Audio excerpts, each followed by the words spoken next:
James and Martin have just returned from the adjournment to read the investigation report. Okay, so we've heard Stuart present the report. Do either of you have any questions that you'd like to ask?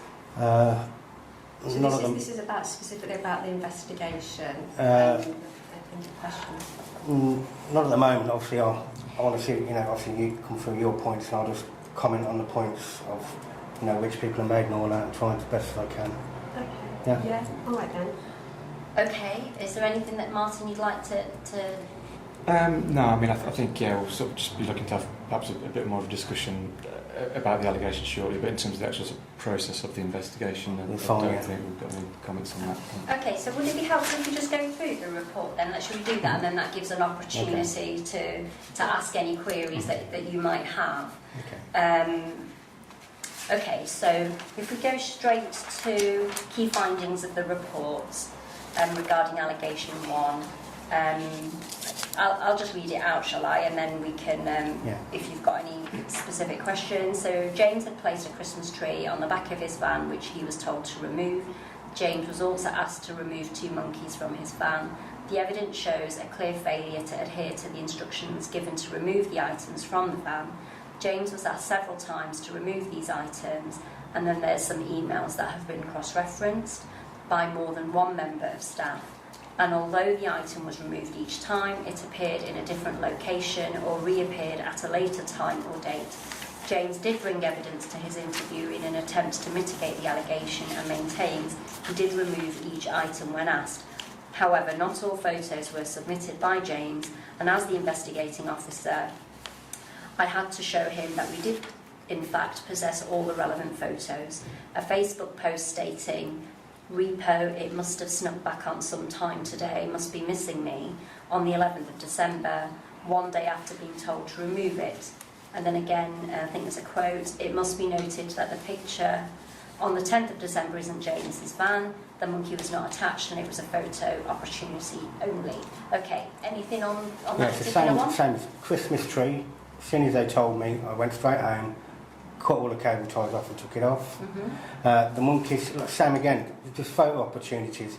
They're not, like I said, the one where it's on the other bloke's van, it's just put it up there. The one where it's on the side of the van, it's the same again. It's just taking a picture. Sometimes you take a picture one day and you don't post it till a week later. It's just a joke. It's nothing, there's no animosity involved in it. No, I think, James has followed the management instructions as far as he's understood them. Each time he's been asked. Moving out the window of the van, I've moved it and put it behind the seat. I can't understand what the issue with having a cuddly toy in the van of my granddaughter. What is the issue with that? I can't see who's got the problem with it. But I suppose, nonetheless, although James finds it difficult to see the issue, when he has been asked about it, he has taken action. I've removed them each time, every time. So how many times have you been asked to remove them? Like I said, 3 times, I think. The Christmas tree I removed. The toys, he said, the 2 teddies, he just said, move the monkeys out of the van. I'm out the front of the window of the van, which I thought because he's impeding in the view of the vehicle. So I just put them on the back of the van, and then he said, no, move them out of the van. So I put them on the back of the van, and he said, no, take them off the back of the van. So he didn't actually say this time, I don't want them anywhere near the vehicle. These are toys off my granddaughter, so she can recognise my vehicle as I drive through town, so she can wave, because all the vans look the same. So each time you've been asked, I've moved them on separate days? Yeah, I've moved them on that day. Has that been on separate days that you've been asked to remove them? Yeah, but from different locations of the vehicle. Yeah. I mean, I think it's fair to say, for example, like the Christmas tree, personally, I wouldn't see it as a continuation as to the instances. The tree never reappeared again. I went home and it got put in the back garden and disassembled. The only toys I've got is my little monkeys and my little men that sit in the front there. That's it. Okay. So anything else on allegation 1? No. Okay, so carrying on with allegation... Sorry, Martin. Just to... I suppose it sort of ties in with allegation 2 as well, but I mean, I think with the Christmas tree example, it was a light-hearted intention at a festive time of year.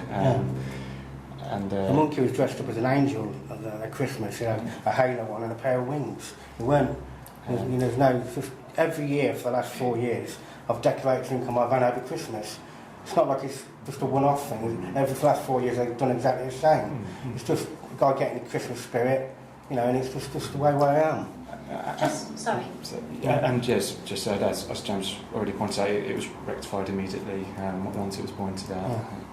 So just for clarity, Stuart, when operated, or in this particular case, James, is any personal item or any non-work related item that's to be removed from the vehicles? Is that right? That's my understanding. My understanding from the feedback and information I've had is, that there's more personal items to be in the van. Could cause a health and safety risk or a hazard when braking or a multitude of things. So from the evidence I've had, it says you're not to put personal items on the van. And from the photos that I've been supplied with in reference to the Facebook ones, other than the one where it's not your colleague's van, the rest appear to be fixed to the van, not just held against the van. They're actually fixed to the van on the external part of the van. So.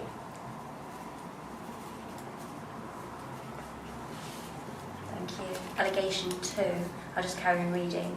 James made a number of derogatory posts on Facebook which substantiate allegation 1 above, as well as provide evidence regarding allegation 2.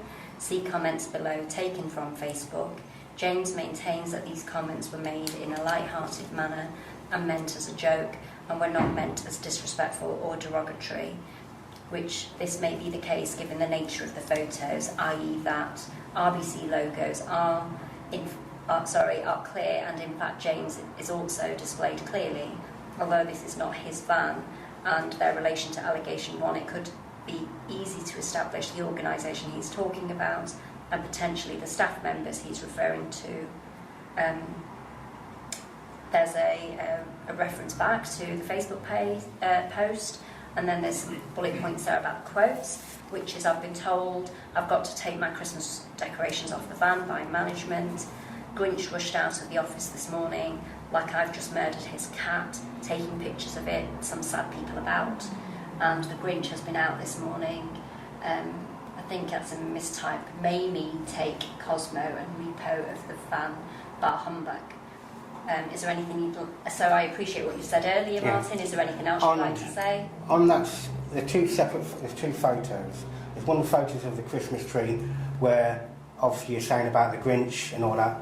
All it shows is the Christmas tree. And when I'm mentioning the Grinch and all that, it doesn't show any council logos, doesn't show the council vehicle, it just shows the Christmas tree and the Grinch. The one where the photos of me with the logos on and all that is where the one I've got a monkey in my hand and it's on the other bloke's vehicle, and it's a week before, or with a week before, a week after, and it didn't coincide with that other comment at all. There weren't no relevance to it. It was completely separate. So I'm not a Facebook user. You won't find me on Facebook. You so just for interest, if somebody